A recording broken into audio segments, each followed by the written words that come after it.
Hello everyone, welcome back to my channel. My name is Hamad Rashid and today we are going to talk about the topic rather than.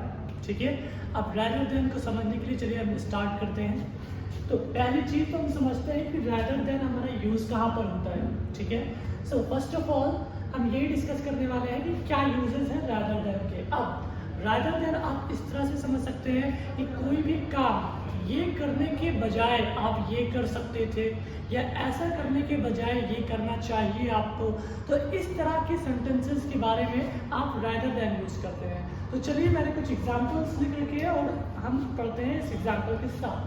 तो पहला है you should focus to enhance your skills.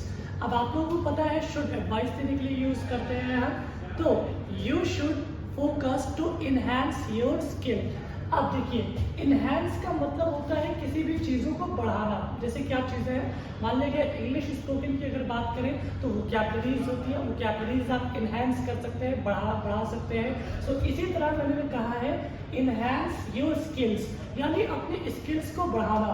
So you should focus to enhance your skills rather than thinking about money। ठीक है, मैंने कहा कि पैसों के बारे में सोचने के बजाय आपको अपनी स्किल बढ़ाने के बारे में सोचना चाहिए या फोकस करना चाहिए। और one more point that you have to note it at any cost and that is कि rather than के बाद अगर कोई भी आपका एक्शन आ रहा है तो उसमें आपको ing फॉर्म का यूज करना है। जैसा कि आप यहाँ पर देख सकते हैं थिंक में rather than के बाद थिंक में मैंने ing फॉर्म का यूज किया हुआ है।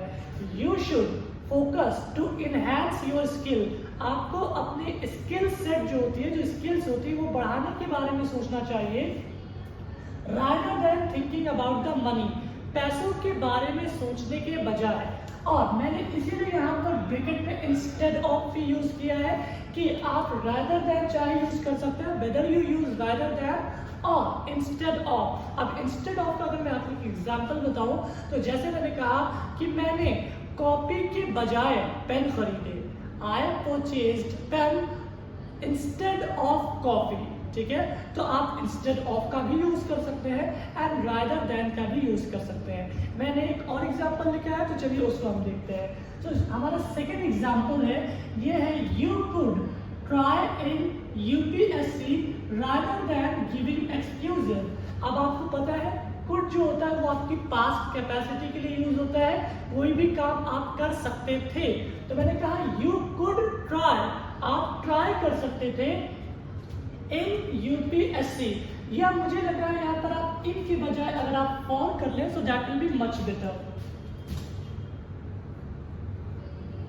ठीक है, अब ये सही है, you could try for UPSC rather than giving excuses।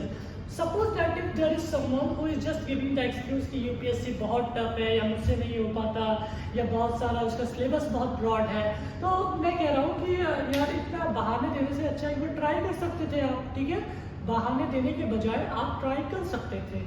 You could try for UPSC rather than giving the excuses। और जैसा कि मैंने आपको बताया कि rather than के जो बात जो भी एक्शन आती है उसमें हम ing फॉर्म का यूज करते हैं। तो rather than giving, यहाँ पर मैंने ing फॉर्म का यूज किया हुआ है, rather than giving the excuses and there can be so many sentences as well। अब जैसे मैंने कहा कि तुम बहाने देने के बजाय हमारे साथ पिकनिक पर चल सकते थे। ठीक है, तो you could come with us on picnic rather than giving the excuses। You could come with us on picnic rather than giving the excuses। और फिर कई सारे सेंटेंसेस हैं, मैं आपको सजेस्ट करूंगा कि आप लोग इसको 3 सेंटेंसेस, एटलीस्ट 3 सेंटेंसेस आप खुद से बनाएं so that you can understand better. और जो भी प्रॉब्लम्स आए आप मुझे कमेंट बॉक्स में कर सकते हैं। Thank you so much.